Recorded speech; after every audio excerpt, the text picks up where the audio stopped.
اے اللہ مجھے ان لوگوں سے دور کر دے جو لوگوں کے لیے دل میں بغض، نفرت، کینہ، حسد رکھتے ہیں، اور مجھے ان لوگوں میں شامل کر جو لوگوں میں خوشیاں، آسانیاں، خیر بانٹتے ہیں۔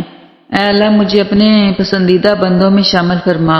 آنسوؤں کا وزن تو نہیں ہوتا، پھر بھی ان کے گر جانے سے دل ہلکا ضرور ہو جاتا ہے۔ کامیابی ہمیشہ ناکامیوں کے بعد آتی ہے۔ اس دنیا میں فتح صرف اسی کے لیے ہے جو شکست کو مان لینے کا حوصلہ رکھتے ہیں۔ سب سے زیادہ جاہل وہ ہے جو گناہ سے باخبر ہوتے ہوئے بھی گناہ کرے۔ مسلسل ترقی کا ایک ہی راز ہے، اپنی کامیابیوں کو ریت پر لکھیں اور اپنی ناکامیوں کو پتھروں پر۔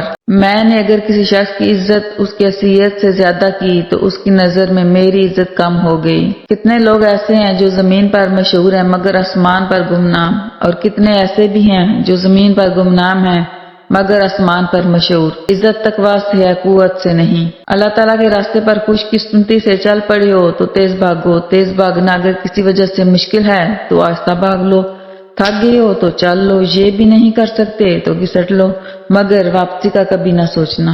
4 چیزیں بدن میں قوت پیدا کرتی ہیں: گوشت کھانا، خوشبو سونگھنا، کثرت سے غسل کرنا اور سوتی کپڑا پہننا۔